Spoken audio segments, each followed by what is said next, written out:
Hello friends, नमस्कार। हमारे YouTube channel पे आप सबका बहुत बहुत स्वागत है।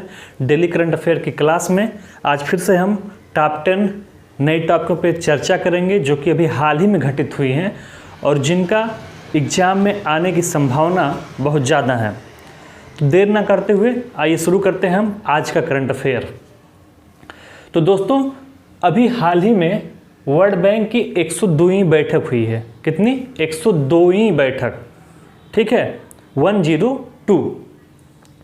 तो ये वर्ल्ड बैंक की जो बैठक हुई है, ये कैसी बैठक हुई है? स्थानिक बैठक तो हुई नहीं क्योंकि कोरोना काल चल रहा है, तो ये बैठक वर्चुअली ऑनलाइन आयोजित की गई है। ठीक है, तो अभी हाल ही में वर्ल्ड बैंक की कौन सी बैठक हुई है?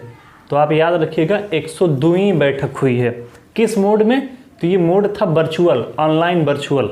ठीक है, अदरवाइज किसी प्लेस पे होता, लेकिन कोरोना काल चल रहा है, इस वजह से ये बैठक वर्चुअल हुई। आपसे पूछ सकता है इस बैठक में भारत का प्रतिनिधित्व किसने किया? क्वेश्चन ऐसे आएगा, वर्ल्ड बैंक की 102वीं बैठक में भारत का प्रतिनिधित्व किसने किया? तो चूंकि यह वर्ल्ड बैंक की बैठक है, वर्ल्ड बैंक वित्त से संबंधित है, इसलिए इसमें भाग कौन लेंगे? भारत की वित्त मंत्री, वो उनका नाम क्या है? निर्मला सीतारमण जी। ठीक है, तो भारत का प्रतिनिधित्व निर्मला सीतारमण ने किया है इस बैठक में। किसने किया है? निर्मला सीतारमण ने। किसमें? वर्ल्ड बैंक की 102वीं बैठक, जो कि वर्चुअल बैठक थी, ऑनलाइन आयोजित की गई थी, उसमें भारत का प्रतिनिधित्व भारत की वित्त मंत्री निर्मला सीतारमण ने किया है। ठीक है, जो कि भारत की पहली पूर्ण रूप से महिला वित्त मंत्री हैं। ठीक है, इसके पहले स्वतंत्र प्रभार या कुछ टाइम के लिए मिला है, लेकिन इनको ये पहली महिला हैं जिनको वित्त मंत्री बनाया गया है। आइए, अब ये तो हो गई करंट की बात कि 102वीं बैठक किस मोड में हुई? वर्चुअल मोड में हुई। भारत का प्रतिनिधित्व किसने किया? तो भारत की वित्त मंत्री निर्मला सीतारमण ने किया। चूंकि यह वर्ल्ड बैंक की बैठक थी और वर्ल्ड बैंक वित्तीय संस्था है, इसलिए इसकी बैठक में भाग कौन लेंगी? निर्मला सीतारमण लेंगी। जरूरी नहीं है, लेकिन ज़्यादा उम्मीद ही रहेगी कि वित्त का है तो वित्त मंत्री भाग लेंगी। अब हम ट्रेडिशनल पॉइंट पे भी अपनी नज़र डालेंगे। जैसे वर्ल्ड बैंक की स्थापना कब हुई थी? वर्ल्ड बैंक का हेडक्वार्टर कहाँ पे है? एग्जाम में ये भी क्वेश्चन तो पूछा जाता है। तो हमारी ये जो करंट की क्लास होगी वो बहुत यूनिक वे में चलेगी। ठीक है, करंट तो पढ़ेंगे ही पढ़ेंगे, करंट के साथ उससे संबंधित बैकग्राउंड पे भी चर्चा करेंगे, ट्रेडिशनल पार्ट पे भी चर्चा करेंगे, ताकि एग्जाम में कोई भी क्वेश्चन आपसे छूटने ना पाए। आइए देखते हैं। तो वर्ल्ड बैंक की स्थापना जो है ये कब हुई थी? 1944 में हुई थी। तो वर्ल्ड बैंक का गठन कब किया गया? अगर कभी एग्जाम में आ जाए वर्ल्ड बैंक मिलाने के लिए, तो इसका गठन 1944 में वर्ल्ड बैंक का गठन किया गया है। इसके बाद देखिए, हेडक्वार्टर अगर आपसे पूछ ले कि वर्ल्ड बैंक का हेडक्वार्टर कहाँ पे है, तो इसका हेडक्वार्टर वाशिंगटन डीसी है। कौन सा है? वाशिंगटन डीसी, अमेरिका में है वाशिंगटन डीसी, जिसे अभी हाल ही में वहाँ का 51वां राज्य घोषित किया गया है। कौन सा राज्य घोषित किया गया है? 51वां राज्य घोषित किया गया है, जिसे हाल ही में।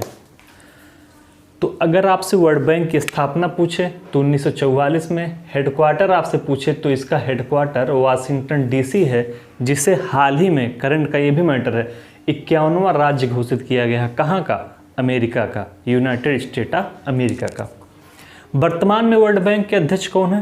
क्वेश्चन पूछ सकता है, तो ये भी जानना जरूरी है कि वर्तमान में वर्ल्ड बैंक के अध्यक्ष कौन है। तो दोस्तों, वर्तमान में वर्ल्ड बैंक के जो अध्यक्ष हैं उनका नाम है डेविड मालपास। ठीक है, डेविड मालपास।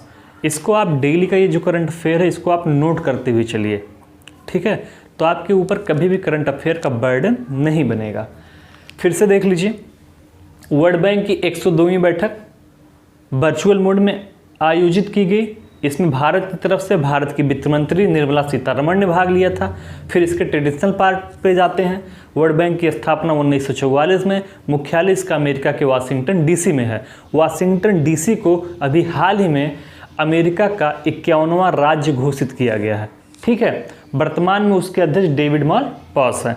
तो ये हो गई वर्ल्ड बैंक से संबंधित करंट अफेयर और उसके ट्रेडिशनल पार्ट की बात।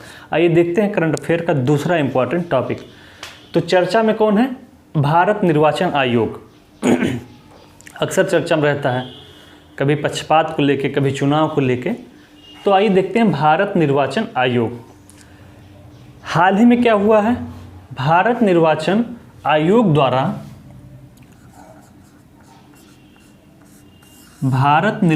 आयोग द्वारा विशेष पुलिस पर्यवेक्षक की नियुक्ति की गई है। किसकी नियुक्ति की गई है?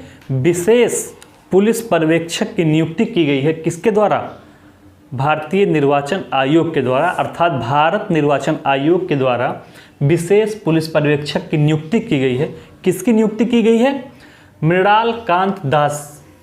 याद रखिएगा, एग्जाम में पूछ लेगा कि हाल ही में विशेष पुलिस पर्यवेक्षक के रूप में भारत निर्वाचन आयोग द्वारा किसे नियुक्त किया गया है।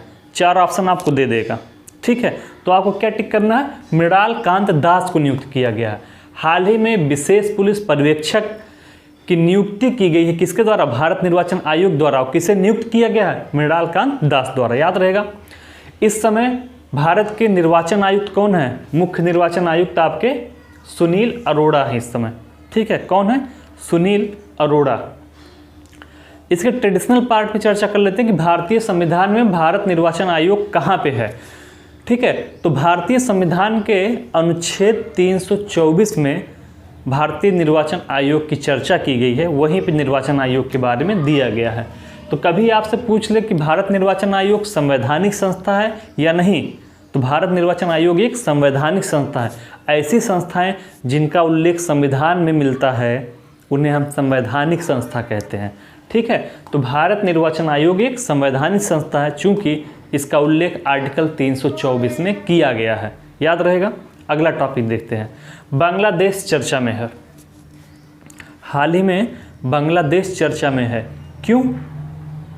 इसलिए कि दुष्कर्म के मामले में मृत्युदंड देने का फैसला किया है। मृत्युदंड देने का कानून बनाया है। किसने? बांग्लादेश ने।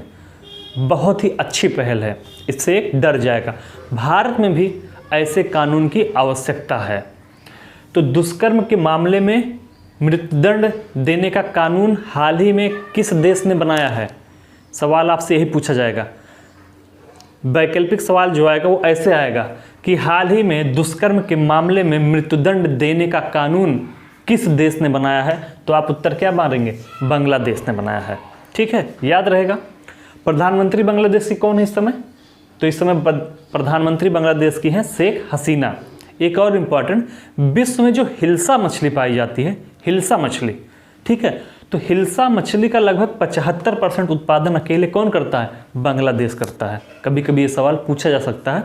इसके बारे में एक बहुत ही रोमांचित करने वाला तथ्य था, इंपॉर्टेंट तथ्य था, इसलिए हमने इसको शामिल किया है। तो दुष्कर्म के मामले में हाल ही में मृत्युदंड देने का कानून पास करने वाला देश कौन सा बना है? बांग्लादेश बना है। वहाँ की प्रधानमंत्री वर्तमान में शेख हसीना है। और विश्व में हिल्सा मछली का लगभग 75% उत्पादन अकेले कौन करता है? बांग्लादेश करता है। आइए देखते हैं तीसरी टॉपिक, हरियाणा। हाल ही में हरियाणा चर्चा में रहा है। क्यों रहा है? चूँकि अभी जल परीक्षण के लिए मोबाइल वैन सेवा का शुभारंभ किया है। तो अगर आपसे पूछे हाल ही में मोबाइल वैन सेवा का शुभारंभ किस राज्य ने किया है, तो आप क्या टिक करेंगे? हरियाणा ने किया है। किसका? जल परीक्षण के लिए मोबाइल वैन सेवा की शुरुआत करने वाला राज्य कौन बना है? हरियाणा बना है। तो आपसे वैकल्पिक प्रश्न यही पूछेगा कि जल परीक्षण के लिए मोबाइल वैन सेवा शुरू करने वाला राज्य निम्नलिखित में से कौन है? Option 1 Haryana, option 2 Uttar Pradesh, option 3 Chhattisgarh, option 4 Madhya Pradesh. तो आप क्या लगाएंगे? हरियाणा। ये मोबाइल वैन सेवा क्या है? ये बहुआयामी प्रणाली से लैस है, एकदम टेक्निकल है, ठीक है। वर्तमान परिवेक्ष में है, वैज्ञानिक रूप धारण किया हुआ ये मोबाइल वैन जो है ये बहुआयामी प्रणाली से लैस है। और क्या करेगा? जल गुणवत्ता की निगरानी, ठीक है, जल गुणवत्ता की निगरानी करेगा यह। अब देखते हैं हरियाणा के बारे में कुछ प्रमुख तथ्य कौन कौन से हैं। सूरजकुंड महोत्सव हरियाणा में मनाया जाता है। कौन सा महोत्सव मनाया जाता है? सूरजकुंड महोत्सव हरियाणा में मनाया जाता है, ठीक है।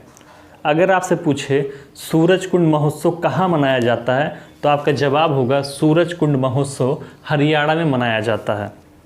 दूसरी इंपॉर्टेंट फैक्ट क्या है? अगर आप सेंसस की बात करेंगे, जनगणना की बात करेंगे, तो सबसे कम लिंगानुपात कहाँ का है? हरियाणा का है, पूछा जाता है। तो सबसे कम लिंगानुपात वाला राज्य आपका हरियाणा है। क्वेश्चन पूछेगा सबसे कम लिंगानुपात वाला राज्य निम्न में से कौन है? हरियाणा, यूपी, छत्तीसगढ़, बिहार, मध्य प्रदेश। तो आप क्या लगाएंगे? हरियाणा। करंट अफेयर की दृष्टि से क्या इंपॉर्टेंट है कि हाल ही में जल परीक्षण के लिए मोबाइल वैन सेवा प्रारंभ करने वाले राज्य का नाम क्या है? हरियाणा। ठीक है, तो उसके ट्रेडिशनल पार्ट को हमने चेक कर लिया कि सूरजकुंड महोत्सव हरियाणा मनाया जाता है और सबसे कम लिंगानुपात हरियाणा में है। आइए देखते हैं अगली करंट अफेयर की टॉपिक।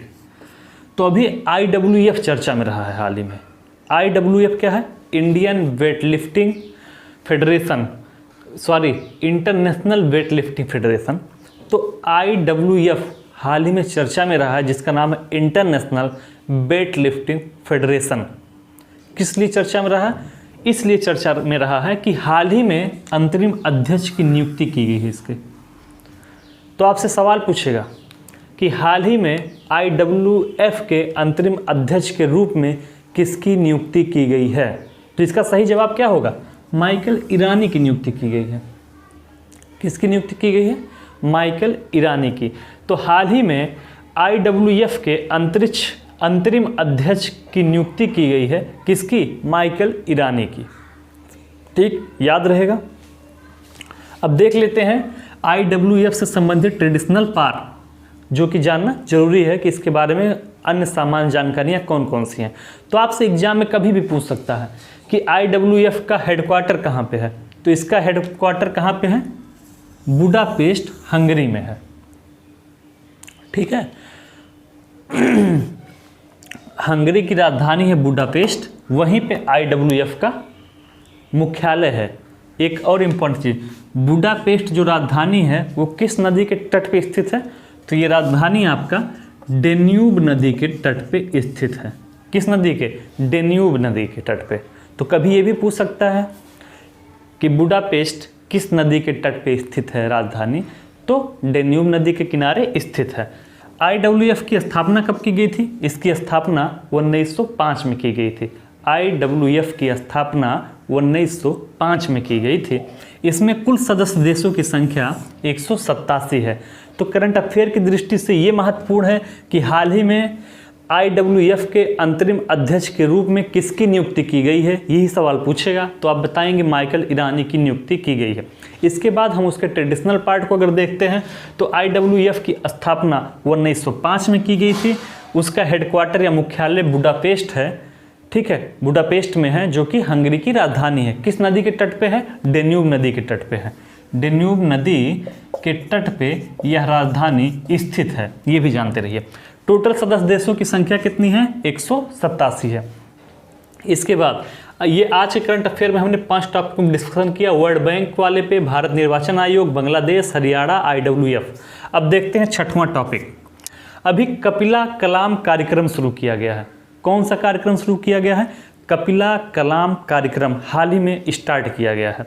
तो दोस्तों ये कपिला कलाम कार्यक्रम किससे संबंधित है?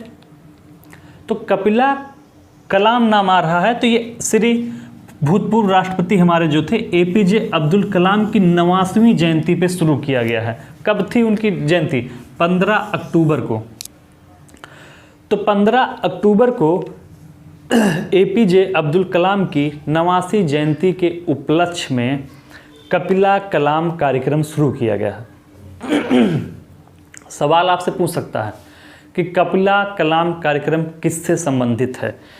तो इसे शुरू किया है केंद्रीय शिक्षा मंत्रालय ने। ठीक है, कपिला कलाम कार्यक्रम किस मंत्रालय ने शुरू किया है? अगर ये सवाल आपसे आएगा तो एक तो दिया रहेगा ऑप्शन में केंद्रीय शिक्षा मंत्रालय और एक ऑप्शन में दिया रहेगा विज्ञान एवं प्रौद्योगिकी मंत्रालय। ठीक है, ऐसा क्यों? आपको फंसाने के लिए, क्योंकि APJ अब्दुल कलाम एक साइंटिस्ट भी थे, महान वैज्ञानिक भी थे, मिसाइल मैन के नाम से उनको जाना जाता है, आप सब जानते होंगे।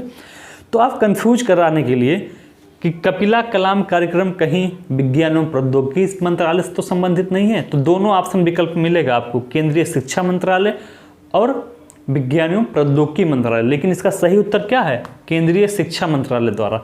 तो अगर सवाल में पूछे एग्जाम में सवाल पूछे कि कपिला कलाम कार्यक्रम किसके द्वारा शुरू किया गया, तो केंद्रीय शिक्षा मंत्रालय द्वारा शुरू किया गया, जिसके मंत्री इस समय कौन है, रमेश पोखरियाल निशंक है।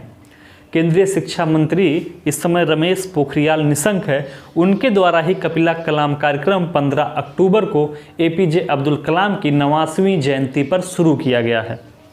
किससे संबंधित है, इसके माध्यम से क्या करना है, तो इसके माध्यम से, इस कार्यक्रम के माध्यम से बौद्धिक संपदा साक्षरता एवं जागरूकता शिक्षा अभियान को बढ़ावा देना है।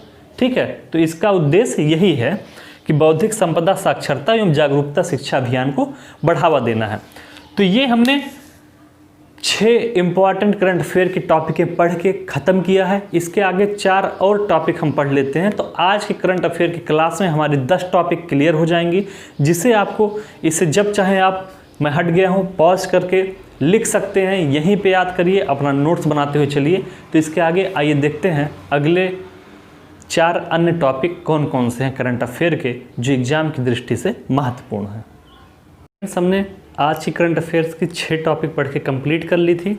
बाकी के जो 4 और करंट अफेयर के इम्पॉर्टेंट टॉपिक हैं, आइए उनको भी देख लेते हैं। अभी हाल ही में एक चर्चित नाम चल रहा है भानु अथैया का। क्या नाम चल रहा है, भानु अथैया का नाम चल रहा है। क्यों चल रहा है, चूँकि इनका हाल ही में क्या हो गया था, निधन हो गया था। भानु अथैया का हाल ही में अभी निधन हो गया था। इम्पॉर्टेंट क्यों है, यह एक कॉस्ट्यूम डिजाइनर थे। एग्जाम में पूछेगा अभी हाल ही में किस कॉस्ट्यूम डिजाइनर का निधन हुआ है, तो वो नाम है भानु अथैया। अब सिर्फ कॉस्ट्यूम डिजाइनर होने के नाते ये इम्पॉर्टेंट नहीं है, इम्पॉर्टेंट ये इसलिए है, इनको फिल्म गांधी के लिए, किस फिल्म के लिए, फिल्म का नाम था गांधी, उसके लिए इनको ऑस्कर पुरस्कार मिला हुआ था। ठीक है, ऑस्कर पुरस्कार। तो फिल्म गांधी के लिए इनको ऑस्कर मिल चुका है, किसको, भानु अथैया को। ठीक है, तो भानु अथैया जी एक कॉस्ट्यूम डिजाइनर थे, जिनको फिल्म गांधी के लिए ऑस्कर पुरस्कार मिल चुका है। इनका हाल ही में अभी निधन हुआ है, तो ये याद रखिएगा, इस पर्पज़ से ये इम्पॉर्टेंट है। दूसरा इम्पॉर्टेंट टॉपिक जो आपका है वो है मिशन शक्ति। आप सबको पता होगा कि इधर लॉकडाउन के बाद से अचानक महिलाओं के खिलाफ, बालिकाओं के खिलाफ अपराध में काफ़ी तेज़ी से वृद्धि हुई है। ठीक है, और ये संख्या सर्वाधिक उत्तर प्रदेश में रही है, जो कि सरकार के लिए एक चुनौती बन गई है। तो उसी चुनौती से निपटने के लिए सरकार ने मिशन शक्ति शुरू किया है। ठीक है, क्या शुरू किया है, मिशन शक्ति। अगर आपसे पूछे मिशन शक्ति कार्यक्रम कहाँ शुरू किया गया, 4 ऑप्शन आपके पास है, मान लीजिए यूपी है, राजस्थान है, हरियाणा है, मध्य प्रदेश है, तो आप किस पे टिक करेंगे, उत्तर प्रदेश में। किससे संबंधित है ये मिशन शक्ति, मिशन शक्ति महिलाओं और बालिकाओं के विरुद्ध होने वाले अपराधों के प्रति जीरो टॉलरेंस की नीति। ठीक है, जिसको शून्य सहिष्णुता बोलते हैं, उसे कहते हैं जीरो टॉलरेंस। तो ऐसे किसी अपराध में जो महिलाओं और बालिकाओं के खिलाफ होते हैं, उसमें किसी भी तरह की लापरवाही नहीं की जाएगी। इस मिशन शक्ति कार्यक्रम चलाने का उद्देश्य यही है कि महिलाओं और बालिकाओं के खिलाफ जो अपराध हो रहे हैं, जो आए दिन रेप की घटनाएं हो रही हैं, मर्डर हो रही हैं, छेड़खानी हो रही हैं, उनसे निपटने के लिए मिशन शक्ति शुरू किया गया। और हर थाने पे ये संदेश भिजवाया गया है कि आपको ऐसे केसों को हल्का नहीं करना है, इसमें कोई भी ढुलमुल रवैया नहीं अपनाना है। ठीक है, ये सरकार की प्राथमिकता में है। तो ये मिशन शक्ति आपका शुरू किया गया है यूपी में। इसमें कुल 24 विभागों को शामिल किया गया है। मिशन शक्ति के अंतर्गत कुल 24 विभाग को शामिल किया गया है। अगर आपसे एग्जाम में पूछे कि मिशन शक्ति के अंतर्गत कुल कितने विभागों को शामिल किया गया है, तो आप बताएंगे मिशन शक्ति के अंतर्गत कुल 24 विभागों को शामिल किया गया है। ठीक है, ये 2 टॉपिक आपका हो गया। एक भानु अथैया जिनका निधन हुआ था, वो एक कॉस्ट्यूम डिजाइनर थे, फिल्म गांधी के लिए इनको ऑस्कर पुरस्कार मिल चुका है। दूसरा आपका मिशन शक्ति है, कहाँ शुरू किया गया, यूपी में शुरू किया गया। किस उद्देश्य से, महिलाओं और बालिकाओं के खिलाफ जो अपराध बढ़ रहे हैं, जो यौनाचार बढ़ रहा है, जो आए दिन रेप की घटनाएं हो रही हैं, उनसे निपटने के लिए कहीं भी किसी भी थाने में, पुलिस स्टेशन में कोई लापरवाही ना हो, जीरो टॉलरेंस की नीति अपनाने के लिए मिशन शक्ति कार्यक्रम शुरू किया गया है यूपी सरकार के द्वारा और इसमें कुल 24 विभागों को शामिल किया गया है। आइए देखते हैं अगला इम्पॉर्टेंट टॉपिक। अगला आपका प्रमुख करंट अफेयर है केरल। तो केरल में ऐसा क्या हुआ है कि वह एक इम्पॉर्टेंट टॉपिक बन गया है। तो हाल ही में केरल में किसान कल्याण कोष बोर्ड की स्थापना का प्रस्ताव रखा गया। आपसे सवाल पूछेगा, हाल ही में किसान कल्याण कोष बोर्ड की स्थापना का प्रस्ताव किस राज्य ने रखा है? केरल ने, उत्तर प्रदेश ने, बिहार ने, झारखंड ने। तो आपको कहाँ टिक करना है? केरल ने। फिर से पढ़ रहा हूँ मैं, हाल ही में किसान कल्याण कोष बोर्ड की स्थापना का प्रस्ताव किस राज्य ने रखा है? तो इसका सही जवाब होगा केरल राज्य ने ये प्रस्ताव रखा है। ठीक है, केरल के बारे में कुछ ट्रेडिशनल भी जान लेते हैं। केरल में 2 महत्वपूर्ण झीलें हैं, वेम्बनाड और अष्टमुदी झील। कहाँ पे है? केरल में। कौन कौन सी? एक आपका वेम्बनाड है, दूसरा आपका अष्टमुडी झील है। यहीं पे आपका इराविकुलम राष्ट्रीय पार्क भी स्थित है, जो एग्जाम में पूछा जाता है। तो केरल में 2 महत्वपूर्ण ट्रेडिशनल चीज़ें हमने पढ़ी, एक वेम्बनाड और अष्टमुदी झील के बारे में, दूसरा इराविकुलम राष्ट्रीय पार्क जो कि केरला में स्थित है। करंट की दृष्टि से क्यों महत्वपूर्ण है? क्योंकि केरल में ही किसान कल्याण कोष बोर्ड की स्थापना का प्रस्ताव रखा गया। ठीक है, आइए देखते हैं आज का लास्ट टॉपिक क्या है। आज का लास्ट टॉपिक आपका है जम्मू कश्मीर।